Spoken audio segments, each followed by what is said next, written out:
I quit my full-time job to be a bookkeeper. Lord knows that is not a statement I thought I was going to make a year ago. If you are on my channel because you've watched all my other videos, you found week 1 and followed me through on my journey all the way, by the way, to the one that says, I failed, I'll put it here, then we have been on a ride, my friends. I have tried to make this channel specifically about keeping it real, about what my expectations were for my bookkeeping business and what really happened, what I learned along the way, sharing a little bit of what I've learned in the journey, making videos on what it looked like to be, to do bookkeeping for clients, what it really felt like to sit down with receipts all around me. I'll put that one up here of what a bookkeeper really does. But I'm finally at a point where this replaced my full-time salary teaching job. And I never thought it would be here. So I'm going to talk a little bit back to myself almost at that week 1 video where I was on maternity leave and looking for something to kind of fill the time. And hopefully if you've been one of my followers from the very beginning, you won't find the beginning of this video too melodramatic or too historical, things you already know, and you'll be able to kind of feel out where you are in your journey and how much you've grown in the past year as we've grown together. So let's get into it.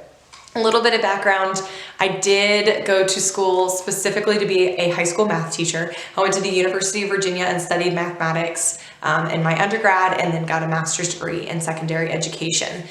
So, it took a lot of legit math to get there, way past differential calculus into some math where they don't use numbers anymore. Through all of that, I was very determined to be a high school math teacher in my local, in my community where I was born and raised. I live in a very rural part of Central Virginia and I absolutely love it here. But there really aren't a lot of job opportunities unless I drive 30 minutes away. But I always knew I wanted to be a high school math teacher, loved it until education got very stressful. Very stressful, very demanding, and it's always been that way. And I always knew that because of my mother. She was a first grade teacher she's still teaching for 30 plus years. But the other thing about teaching is that it's very family oriented. I knew that I could build my life around my family and be a teacher at the same time and provide. I could provide insurance and retirement and, summers off, which everybody loves to talk about with teachers. But it wasn't for me anymore. I love the classroom. I still love teaching, which is probably why I do this YouTube channel. Not because I feel like I'm teaching any of you, but I'm communicating what I'm learning in a way that I feel like is helpful. And I like to use those God-given gifts and talents of communication and of being personable. I just wish that maybe some of you, I could see your faces. Maybe we'll do a live session sometime. Let me know down below if that would be something that you'd like. But it wasn't for me. Teaching was over. I wanted to close that chapter. It was very negative. It was very straining on my family. And I wasn't a teacher that wanted to stay up until the wee hours of the night working on lesson plans. So I needed something different. And in that maternity leave, I really focused on how else I could best serve my family and my lifestyle. And I don't know that I thought of it as an exit plan. I thought of it as just something else to be productive and positive in my life because teaching was not. That's a lot about me. But what drew me to bookkeeping? So this is where it kind of needs to be introspective for you. The things that drew me to bookkeeping were things like numbers, things like organization, things like still working with a person, Small business owners are very real people. They're not a way for you to get rich quick, okay? So if you have that mindset, if you've landed on this because you're like, oh my God, I want to quit my full-time job, how can I do that really quick and really fast and really easy? I'm not going to tell you that bookkeeping is it. I'm not going to tell you that it's expensive because it's not. I'm not going to tell you that it's challenging like differential calculus, okay? Because it's not. I'm not going to tell you that I'm making 6 figures because I'm not. But the things that drew me to bookkeeping aligned with my personality already. Sorry for the light change. It's nice and sunny outside on this January day. The things that aligned with my character traits of organization and communication and yes, liking math. Those were things that drew me to bookkeeping. But it's been a journey, and I didn't start out thinking it was my exit plan, but very quickly realized that it could be if I wanted it to be. And that's where, again, part of the reason I named my channel this is you have to be realistic with yourself. What are you looking for? You know, if you had asked me a year ago if I was looking to leave my full-time job, I probably would have said, probably not. Okay? That wasn't the goal for me. But I quickly understood it could be if I wanted it to be. And that freedom of choice really ignited a part of myself that I think I had suppressed for a long time. I'm not even 30. So what is a long time to me? 2 months? Just kidding, I'm not a child. Anyway, the thing about quitting my full-time job was that job was not right for me anymore. And bookkeeping was giving me the opportunities that I so desired at that moment. I did some things that felt really out of character, meaning I left my job as a teacher in the middle of the year. And I don't even mean at like winter break, which would have been really nice because we changed semesters then.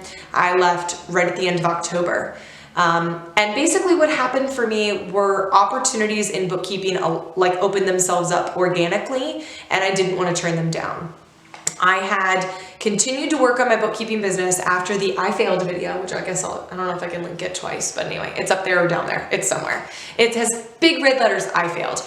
After that, I kept working on finding clients, and I found 2 big clients that really bridged the gap from side business bookkeeping to full-time bookkeeping.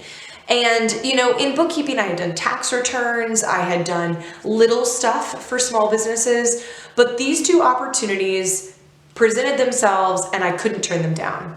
But I was still full-time teaching. So I was gearing up with these 2 full-time clients, gearing up with the new semester of teaching, and really carrying them both simultaneously. And when I say these 2 big clients, they were paying me nearly $1,000 a month. So I was making pretty good money because I was making my full-time salary job, amount, and then I was also making about $2,000 on top of that. But with the money came stress. And not stress because I didn't like the bookkeeping, but because I was doing bookkeeping and teaching full-time, and it was a lot. It was a lot on my family. And some of the reasons that I started out teaching, having time for my family, being family-oriented, were no longer possible with doing bookkeeping on the side. And I found myself in a place where I had to ask myself, what do I want? And kind of, step away from the 7-year-old dream of being a teacher and ask myself, why did I want to be a teacher in the first place? And was teaching giving me what I so longed for from a little girl all the way up until, graduating college? And that's really personal, right? Maybe my story doesn't resonate with you. Maybe we have nothing in common other than you just kind of maybe want to do bookkeeping. But I think, and I hate referencing myself in videos all the time, but there's a video here when I talk about, do I regret becoming a bookkeeper, where I kind of go on this little tangent, this emotional tangent about what season of life is it for you. I still think this is really true. I feel a new season of life in me now. And you have to do a little bit of self-reflection before you just say, I'm going to be a bookkeeper and I'm going to do that full time. And, she quit her job in a year, so maybe I can quit my job in a year. I am not saying that's not possible, but I am saying that opportunities and seasons are there that I don't want you to go against the grain to try to make it work. Really got to do some self-reflection before you know if it's right. Regardless, I had these 2 bookkeeping clients. That was growing, and I made the decision to jump out on a ledge. I had a couple of new leads coming my way. Nothing set in stone. All I really had set in stone were these two bookkeeping clients. And I mentally decided it was time to leave my teaching career. So as I'm getting closer to my resignation letter and turning that in and quitting, I get a lead I get a lead on a client in a nearby town who I was going to have to drive to a couple days a week. It was going to pay me hourly, which is not something that I recommend. But it gave me that one last boost towards bookkeeping that I needed to make that commitment.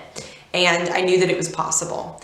And you guys, I'm telling you what, on the other side of that decision, I have not for a second stopped to regret it. And not because I'm too busy or swept up in what I'm doing, but because I truly don't regret it. There's no second guessing in my mind that it was the right decision for me. I am making equal to what I was making at my salary job. And I mean, you could probably go on you can go on Google and look up Nelson County, Virginia public schools and look at what I was making with a master's degree. But this is not, I had a lot of negative comments from people. And I think people, if you're listening and you don't respect teachers in education, maybe I need to make a video on that. Regardless, people kind of, I don't know, they just kind of look down on teachers for a lot of things. Maybe you have a newfound respect after COVID and being stuck with your children for however many days and months on end. But, in general, people think of teachers as like, I don't know. I don't know how you look at teachers. Maybe I shouldn't make a broad stroke generalized comment. But teachers don't make a lot. We all know that. I mean, I thought I was making an okay salary. I got out of debt with my husband. We've gone on vacations. We provide for our children. But I had a lot of negative comments leaving teaching and saying I was going to work for myself, where people would be like, oh, well, I know, you'll make that amount at some point. Or, I know it might be hard for a little while financially, but you'll get there. Or, it's okay if you cut the cable bill for a month. Like if you guys can't afford it, then, you'll be fine. I can afford it.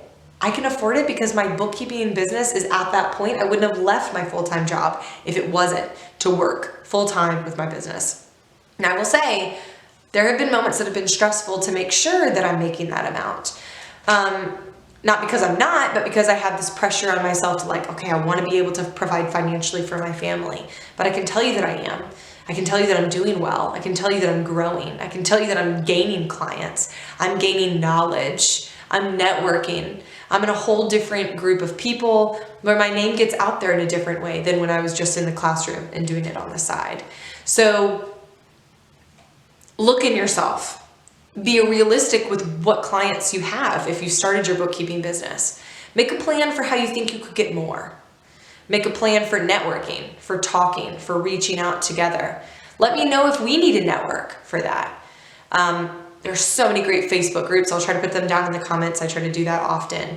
But be realistic and know it's possible. If you want to work for yourself full-time as a bookkeeper, you absolutely can. My kids are still at daycare. They have a wonderful babysitter. They get that interaction that they need, and I get time to do my bookkeeping. I already had that lined up because I was already teaching full-time. If you're a stay-at-home mom or if you're a stay-at-home dad, then maybe those are transitions you're going to have to make in order to pursue bookkeeping full-time. You cannot do this with children running around. If you think you can, if someone has told you you can bookkeep while there are kids present, you cannot. Okay? Don't do it. Don't try it. You will go crazy and you'll make mistakes, and you don't want to make mistakes for your clients. But it is possible to do this full time. It is possible to make a good living. It's possible to be in control, and to set new dreams. That's what I'm doing next, is setting new dreams for what bookkeeping looks like for me in 5 years. What do I want it to look like in 10 years? And I think that's an exciting part of our life, to dream. I didn't think I was going to make a new dream. I didn't think I was going to make new dreams, and I was okay with that, but I'm really excited to make them now. You guys, I know I've babbled on a lot about myself, but I think that this channel is good about giving you a realistic in view of what this is going, like what this process is like for me. Please leave me comments if there are things that you still have questions about. Why did you do this? Why didn't you do this? Did you take a bookkeeping course? No, I did not take a bookkeeping course. Do you need to take a bookkeeping course? What about QuickBooks Online certification? What about this? What about that? Put them down in the comments. I'm going to make plenty more videos as I have so much more time for you, so much more time for my bookkeeping business, and growing and dreaming. Thanks for joining me, and check back in. My basic bookkeeping basics series is down below, and let me know what you think.